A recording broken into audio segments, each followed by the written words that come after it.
បងប្អូនជិះថាខ្លាំងក្អូបមកពីណាតាមប៉ុណ្នេះនេះក្អូបមកពីនេះខ្លាំងក្អូបអត់ចាញ់តរៀនទុំទេបងប្អូនអានេះតរៀនជំរួណាតើណាខែទុំមែនតើនេះខែទុំគឺចូលខែ6ចានេះបងប្អូនទុំប៉ិតប្រកាសនៅខែ6ចូលខែ6មិនទុំអានេះជំរុះប៉ុន្តែក្អូបពេញដើមតែម្ដងក្អូបអត់ចាញ់តរៀនទុំមែនតើទេអាជំរុះទូចនេះអានេះបងប្អូនមកមើលដើមនេះទាំងអស់គ្នាដើមទូចដែរតែឥឡូវយើងមើលផ្លែ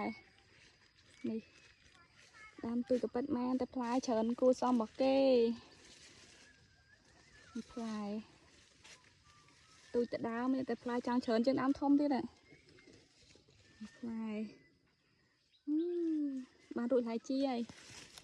ទូចតែមៀតទេតែផ្លែបានរួចផ្លែជីមួយឆ្នាំទៀតហើយអត់អីទេដើមធំខ្លះអត់បានផ្លែប្រហែលដើមនេះមួយទេនេះតែមើលបណ្ដាគេចង់អើយផ្លែទូចតែមេឲ្យចង់ដែរ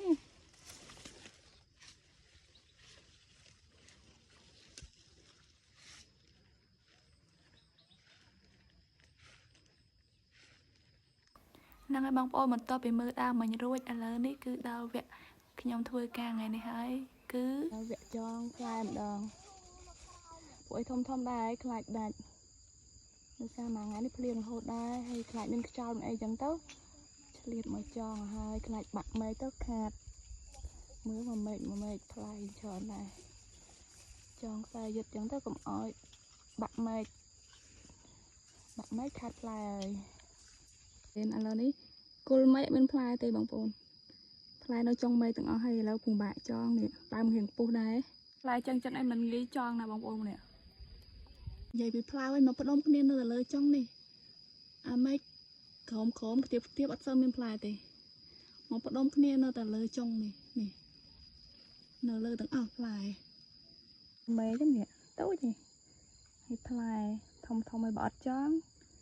មែកដឹងតែយះមកនេះដឹងតែបាក់មកចឹងចាំបាច់ត្រូវតែចងនេះចងឲ្យរួចរាល់ហើយបងប្អូនអើយនេះ